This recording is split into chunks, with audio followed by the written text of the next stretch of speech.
Students, आज हम अपनी इंग्लिश रीडर का चैप्टर फर्स्ट करेंगे।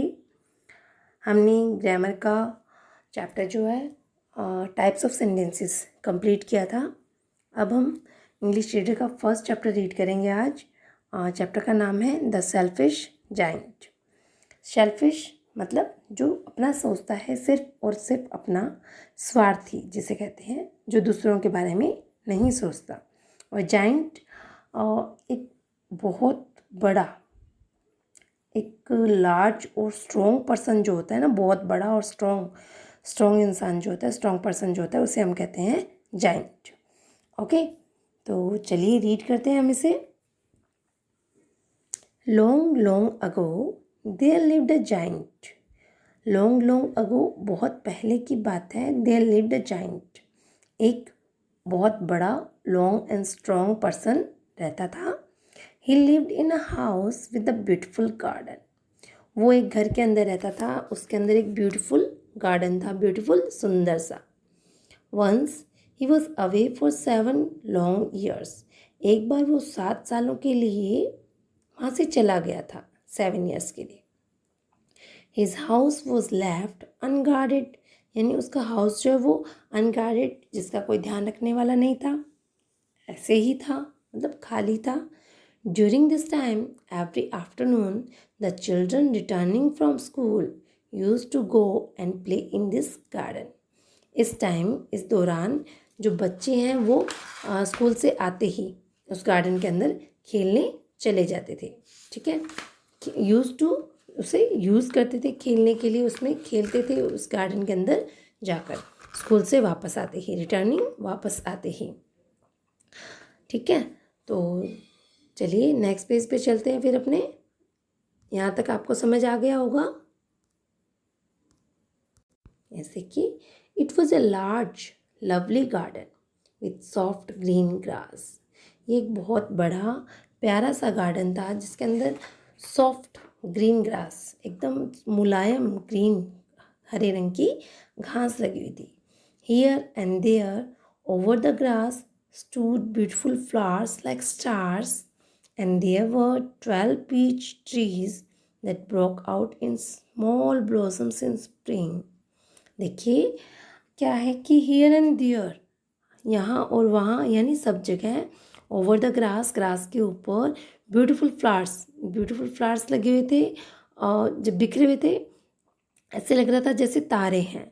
और वहाँ पर 12 पीच ट्रीज, 12 जो पीच के ट्रीज थे, ब्लॉसम इन स्प्रिंग, स्प्रिंग के अंदर क्या है, ब्लॉसम्स खिले हुए थे। ठीक है, how happy we are here, हम कितने खुश हैं यहाँ। The children cry to each other, बच्चे एक दूसरे से बोलकर कहते थे। ठीक है, एक दूसरे से जोर जोर से, कि मतलब मज़ा आता था बच्चों को। जो मज़ा आता है तो बच्चे कैसे बोलते हैं, बिल्कुल वैसे ही वो भी एक दूसरे को कह रहे थे कि आहा कितना मज़ा आ रहा है यहाँ पे। One day the giant come back, एक दिन जाइंट जो है वो वापस आया। When he arrived he saw the children playing in the garden. एक दिन जाइंट जब वापस आया, व्हेन ही अराइव्ड, जब वह पहुंचा, अराइव्ड पहुंचना, जब वह वहाँ पहुंचा, he saw the children playing in the garden, और उसने देखा कि बच्चे जो है उसके गार्डन में खेल रहे थे। अब उसको गुस्सा आ गया, क्योंकि वो जाइंट था। जाइंट मतलब एक राक्षस जैसे होता है, दैत्य, उस टाइप का। तो उसे गुस्सा आया। What are you doing here, तुम यहाँ क्या कर रहे हो। He cried in a very gruff voice and the children run away. वो बहुत ही रफ एंड हार्श वॉइस में, रफ एंड हार्श मतलब इतनी कड़वाहट भरी हुई थी उसकी वॉइस में, ऐसे बोला कि तुम यहाँ क्या कर रहे हो। इतना सुनते ही जब बच्चों को डांटा तो बच्चे क्या है, रन अवे, चिल्ड्रन जो है, बच्चे जो है वो वहाँ से भाग गए। I will allow nobody to use my garden but myself, मैं मेरे अलावा किसी को भी अलाउ नहीं करता कि इस गार्डन में आकर रहे। मैं इस गार्डन में आने के लिए किसी को भी परमिशन नहीं देता, सिवाय मेरे, सिर्फ मैं खुद रह सकता हूँ। Said the giant loudly, giant जो है वो जोर से बोला। And he built a high wall round his garden, और फिर उसने उस गार्डन के चारों तरफ एक ऊंची सी दीवार बना दी। हाई वॉल, ऊंची सी दीवार। He was a very selfish giant, वो बहुत ही सेल्फिश जाइंट था, सेल्फिश स्वार्थी। Now the poor children and had nowhere to play. अब वो बेचारे बच्चे, पुअर चिल्ड्रन बेचारे बच्चे कहीं नहीं खेलते थे। They used to wander round the high walls and talk about the beautiful garden inside. वो उस हाई वॉल्स के चारों तरफ घूमते रहते थे, वो जो मतलब ऊंची सी दीवार बनाई थी जाइंट ने, उसके चारों तरफ घूमते रहते थे और उस beautiful garden, talk about the beautiful garden inside, और उस ब्यूटिफुल गार्डन के बारे में बातें करते थे। How happy we were there, कितने खुश थे हम वहाँ। They said to each other, वो एक दूसरे से बोल रहे थे, बच्चे एक दूसरे से कह रहे थे कि हमें कितना मज़ा आ रहा था वहाँ पे, कितने अच्छा लग रहा था, कितने खुश थे हम वहाँ। स्प्रिंग केम, स्प्रिंग आया, बसंत का सीज़न आया। All over the country there were little blossoms and little birds.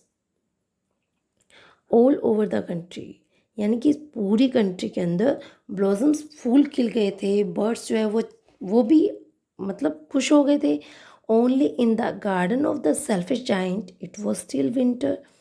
देखिए कि सारी कंट्री के अंदर बसंत आ गया था, फूल खिलने लगे थे, पक्षी चहचहाने लगे थे, लेकिन only in the garden of the selfish giant, वो सेल्फिश जाइंट का जो गार्डन था ना, जो स्वार्थी दैत्य का जो गार्डन था, इट वॉज स्टिल विंटर, उसके अंदर अभी तक विंटर थी, अभी तक ठंड पड़ रही थी।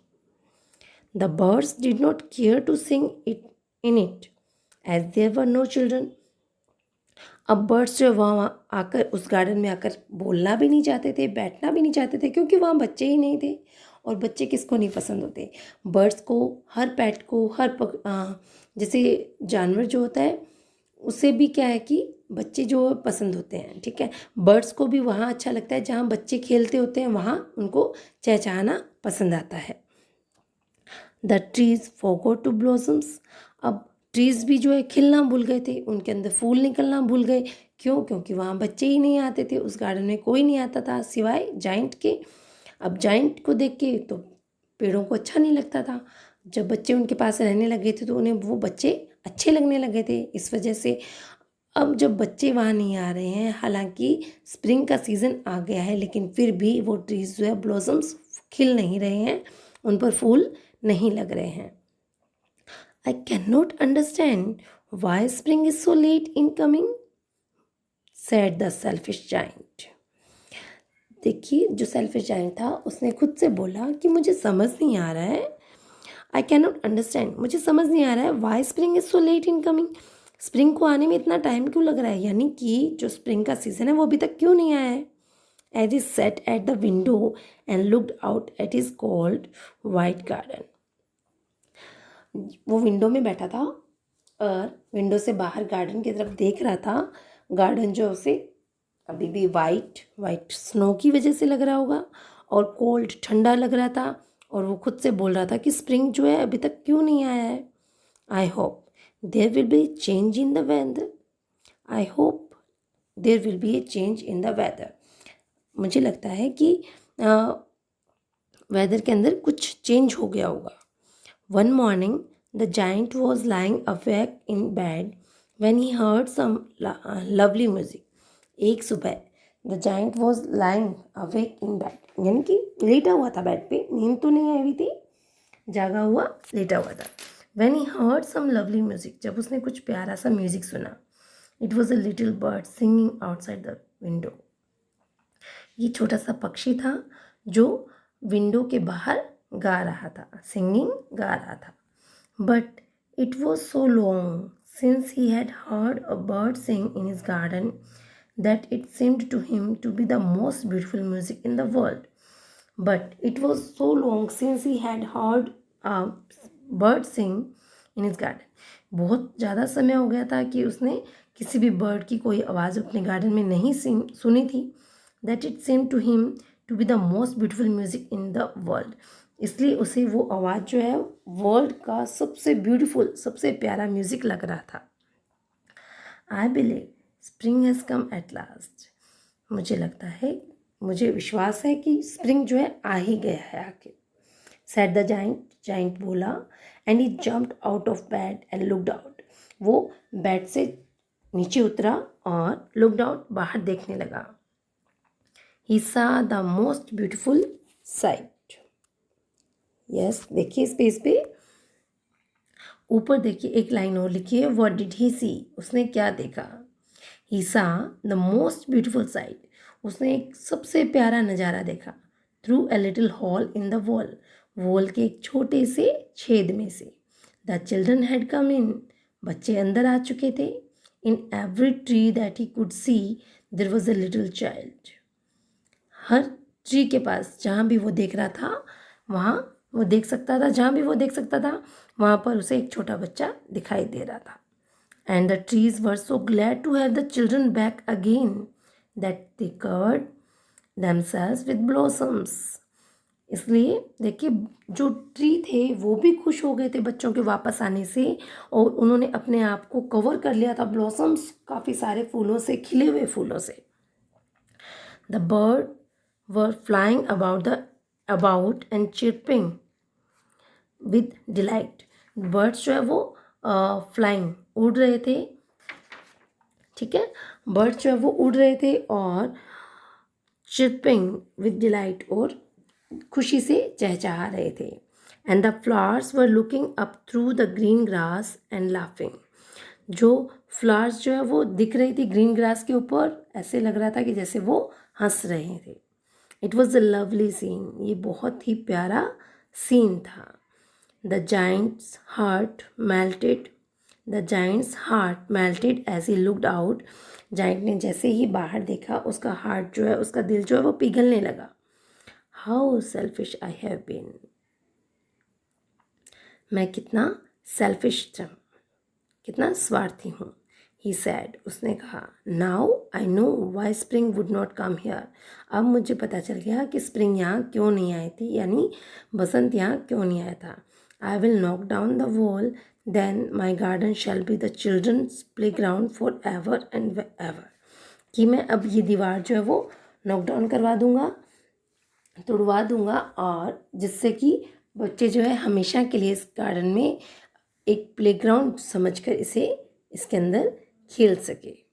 ठीक है, आई होप आपको ये स्टोरी पूरी कंप्लीट समझ आ गई होगी कि जब बच्चों को देखा जाइंट ने तो उसका हार्ट मेल्ट हो गया, क्योंकि जहाँ बच्चे हैं वहीं पर हैप्पीनेस है। ठीक है, और उसे ये बात समझ में आ गई थी, जिसकी वजह से उसने ये वो दीवार अब नॉकडाउन करवाने का फैसला ले लिया था, और बच्चों के लिए अपने गार्डन को खोल देने का भी डिसीज़न उसने कर लिया था। आई होप आपको ये चैप्टर अच्छे से समझ आ गया होगा। कल हम इसके जो बुक वर्क है वो करेंगे और क्वेश्चन आंसर्स भी करेंगे। ओके, आप इस चैप्टर को दोबारा रीड कीजिए, समझ नहीं आने पर वीडियो को 2-3 बार रिपीट करके देखिए। फिर भी कुछ प्रॉब्लम होता है तो मुझसे पूछ लीजिए। हम इसकी ग्लॉसरी और इसका बुक वर्क जो है वो कल अपनी बुक में करने के लिए होगा वो बुक में करेंगे, और नोटबुक में करने के लिए जो वर्क होगा वो हम नोटबुक में करेंगे। तब तक आप इस चैप्टर को अच्छे से रीड कीजिए, इसकी जो बुक वर्क करने की कोशिश कीजिए कि आपसे कितना हो पाता है, कितना आपको चैप्टर समझ आया, ये आपको बुक वर्क करने से ही पता चल जाएगा। ठीक है, जो नहीं समझ आएगा वो मैं आपको समझा दूँगी। चलिए, थैंक यू।